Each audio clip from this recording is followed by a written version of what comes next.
The video about Reverend Tony Evans stepping down in Dallas. He said over the 50 years he's gonna step down because of sin. And hmm, well, that didn't stop Jim Baker, didn't stop Jimmy Swaggart. What did you do? What did you do, Reverend Tony Evans or Dr. Tony Evans, or however you want to go by? What did you do? You know, problem with a lot of people that have problem with ministers and church guys is because a lot of them seem like they are pimping. They're basically pimping in the pulpit, and they say the good book and everything. But you do know that you have to be pretty flawed before you get to that point. You have to have gone through those times, those challenges to be ordained. No one walks up there without having had a past. But if you're serving as a reminder, you are as vulnerable and you do fall short. But what would make you consider giving it up, really? I mean, because just because you're under the oath of the cloth does not mean that you do not commit sin in your day to day, some form of reality that you think. But what is it that you did that was so bad? You said you committed no crime, but what did you do?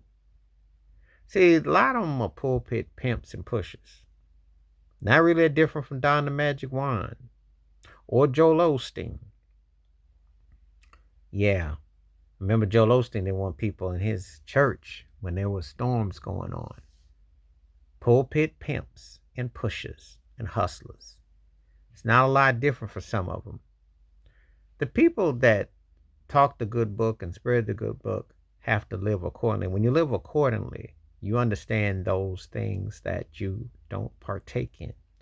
Or better yet, you acknowledge being a human being because you are a human being. You represent the highest form. However, you're not above sin that you don't repent. And the thing is this doesn't mean that you step away. If you're honest with your church, if you're honest with your congregation, if you're honest with your fellowship. The thing is this, though. Most of them are bought and paid for, and people know. But what did you do that's so bad? That's all I want to know. Are you Eddie Long in it?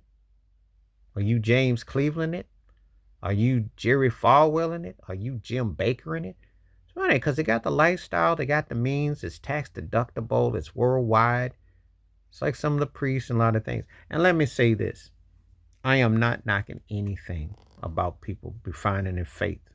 I believe in spirituality and I applaud when people do it genuinely.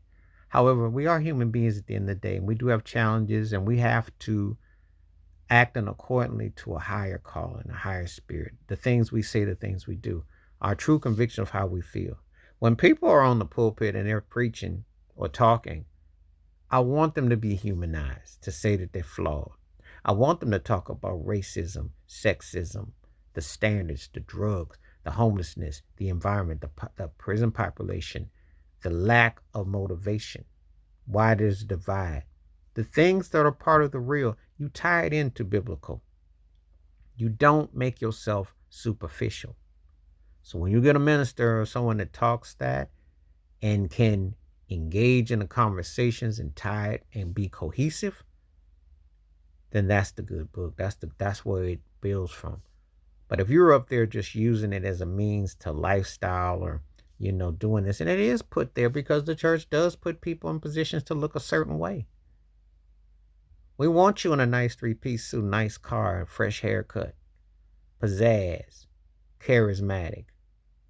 We don't want to see you broken down and flawed and crying and admitting that when you serve wine for Holy Communion and the crackers that you're going to get a buzz. But wouldn't we want that, though? Why wouldn't we? If Sunday in the church is the most honest place you can be, and I'm not saying to get up there and be profane and to do vulgarity, because that's not, but I want the honesty. That's what we long for. That's one of the reasons why the disconnect, because often than not, you get a politician that's politicking and putting on a facade, but you're not really getting the real. We need the real because people are vulnerable, they're hurting, and they need to feel it. But you sit up there talking about you committed some sin and you won't admit what it was, you're making it even worse.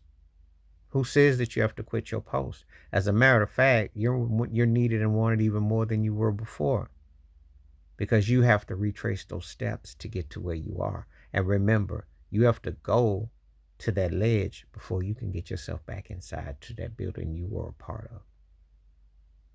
But then again, you see Al Sharpton and Jesse Jackson, and you see a lot of them entertaining. TD Jakes, I can go on.